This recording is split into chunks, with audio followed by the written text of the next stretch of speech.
Depuis de nombreux siècles, et même depuis l'aube de l'humanité, les hommes ont préservé et transmis leur savoir à travers les générations. Aujourd'hui, il est essentiel pour les entreprises de faire de même. C'est tout simplement une question de survie. Depuis plusieurs années, de nombreuses entreprises à travers le monde l'ont déjà compris en collectant et réutilisant leur savoir, et plus récemment en partageant, collaborant et de ce fait en innovant.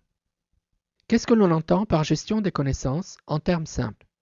Ce graphique résume les 4 composantes principales de la gestion des connaissances.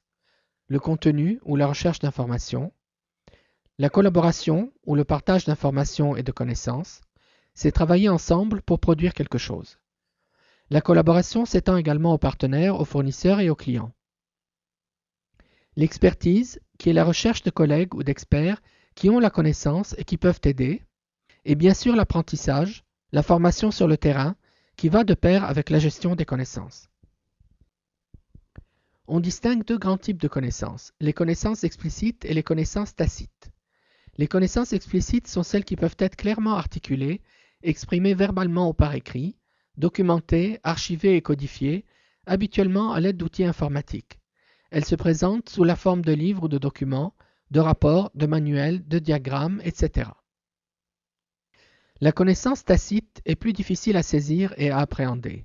C'est le savoir-faire intangible, non codifié, qui est profondément ancré dans les personnes et qui se manifeste en réponse à une situation ou à une action et lors d'interactions avec des collègues, des clients, des personnes.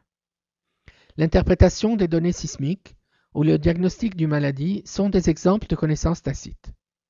La connaissance tacite réside dans l'esprit même des personnes et émerge à travers les communautés. Plusieurs travaux de recherche ont montré que 20% uniquement des connaissances d'une organisation est explicite et peut être trouvée dans les bibliothèques de documents ou à travers les portails des entreprises, tandis que la plus grande partie des connaissances d'une organisation est tacite. La connaissance est surtout créée lors de la conversion du tacite à l'explicite ou de l'explicite en tacite. Les objectifs sont l'efficacité, la réactivité, la compétence et l'innovation. Pourquoi cet accent sur le knowledge management aujourd'hui? De nombreux facteurs rendent l'utilisation de KM une nécessité. L'environnement de plus en plus complexe de l'économie moderne. Il n'est plus possible de travailler individuellement. Une personne seule ne peut pas avoir la connaissance totale nécessaire pour accomplir une tâche complexe. Les organisations ne comptent plus sur les individus, mais sur des équipes, des groupes et des communautés. Leur avantage concurrentiel est basé sur les connaissances de leurs employés. Leur savoir est perçu comme un atout stratégique. Dans l'économie actuelle, le principal atout d'une entreprise sont ses salariés.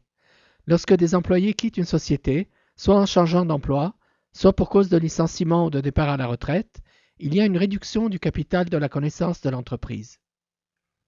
Ceci peut être aussi l'effet d'une croissance rapide, de fusion et d'acquisition. Enfin, les progrès de la technologie rendent plus facile le partage des connaissances. L'Internet, le portail, les bases de données rendent le partage collaboratif accessible à tous. L'objectif du knowledge management est d'améliorer la performance d'une organisation et de ses membres, en mettant le know-how et le know-who en action. 2 stratégies qui se complètent et qui doivent être mises en œuvre toutes les 2. La première est le partage des connaissances existantes en vue de leur réutilisation. La seconde est basée sur la création de nouvelles connaissances lorsque les connaissances tacites s'expriment à travers la collaboration et les communautés. Une mise en œuvre efficace de KM devrait favoriser l'innovation en encourageant la libre circulation des idées, améliorer le service à la clientèle en rationalisant le processus et réduisant le temps de réponse, augmenter les revenus en réduisant le temps de mise sur le marché des produits et services, ce qui accroît les chances de devenir leader du marché, améliorer les taux de rétention du personnel par la reconnaissance de leur savoir en les récompensant pour cela, réduire les coûts en éliminant les processus redondants et inutiles.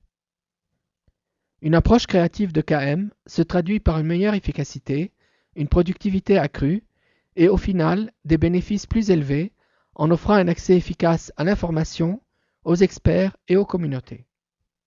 Que vous soyez une entreprise, grande ou petite, un prestataire de services, un éditeur de logiciels, une école ou un consultant indépendant, contactez-moi pour que nous collaborions ensemble à mettre en place l'environnement KM le plus adéquat, à mieux cadrer et étoffer votre offre client, ou à transmettre et à échanger nos connaissances. Travaillons ensemble.